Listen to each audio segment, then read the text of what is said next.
কসবাকাণ্ডে প্রতিবাদে বিজেপির মিছিল শুরুর আগে গড়িয়াহাটে ধরপাকড়, আটক সুকান্ত সহ একাধিক নেতাকর্মী। বাধা দিয়েছে শুধু নয়, মনে হচ্ছে পাকিস্তানের কোন আর্মি এখানে এসে দাঁড়িয়ে আছে। আরে কোথাও নিরাপত্তা নেই। কসবাই কলেজে গণধর্ষণের অভিযোগ, ধৃতদের মোবাইল থেকে উদ্ধার নির্যাতনের ভিডিও। খবর পুলিশ সূত্রে, ভিডিও দেখেই হুমকি দিয়েছিল অভিযুক্ত। ক্যাম্পাসেই ছাত্রীকে গণধর্ষণের অভিযোগ, কলেজের বুধবারে সিসিটিভি ফুটেজ সংগ্রহ পুলিশের, প্রায় 7.5 ঘন্টার ফুটেজ বাজেয়াপ্ত। খতিয়ে দেখছেন তদন্তকারীরা, খবর পুলিশ সূত্রে। কসবা ল কলেজে ছাত্রীকে গণধর্ষণের অভিযোগ, এবার গ্রেফতার কলেজের নিরাপত্তা রক্ষী। ঘটনা ঘটার সময় নিরাপত্তার দায়িত্বে ছিলেন সংশ্লিষ্ট রক্ষী।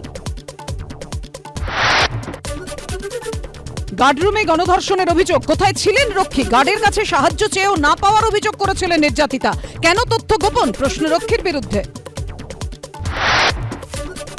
কসবাকাণ্ডে বিস্ফোরক বয়ান কলেজের নিরাপত্তা এজেন্সির কর্ণধারের।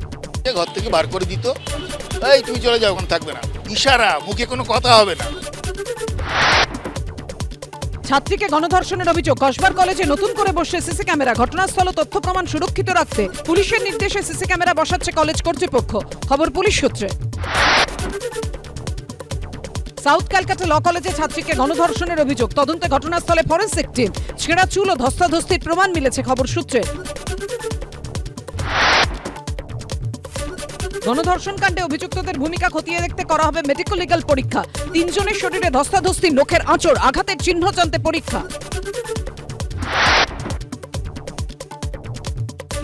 কসবাই কলেজে গণধর্ষণ কাণ্ডে মুখ খুললেন তৃণমূল বিধায়ক অশোক দেব।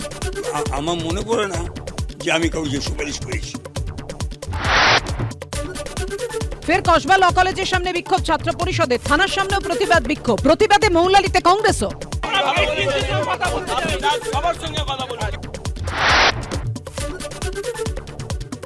ল কলেজে গণধর্ষণ, তৃণমূল সরকারকে আক্রমণ কেন্দ্রীয় মন্ত্রী অর্জুন রাম মেঘাওয়ালের।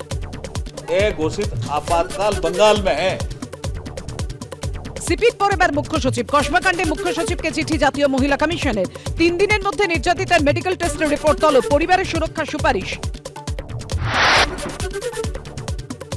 আইনের ছাত্রীকে গণধর্ষণের অভিযোগ, রিপোর্ট চাইল শিক্ষা দপ্তর। হতবাক এবং মর্মাহত প্রতিক্রিয়া শিক্ষামন্ত্রীর, নিরাপত্তার গাফিলতি খুঁজে বের করার নির্দেশ। কালীগঞ্জের ভোট হিংসায় বালিকাকে খুনের ঘটনায় ধৃত মূল অভিযুক্ত গওয়াল শেখ, তার 2 ছেলে সহ 4। গ্রেপ্তারের সংখ্যা বেড়ে 9, 5 দিন পরে অধরা 15। বকেয়া ডিএ নিয়ে আরো 6 মাস সময় চায় রাজ্য। প্রতিবাদে তৃণমূলের শহীদ দিবসের দিনই পাল্টা কর্মসূচি সংগ্রামী যৌথ মঞ্চের। 21শে জুলাই শহীদ মিনারে কর্মসূচি, 28শে জুলাই নবান্ন চলোর ডাক।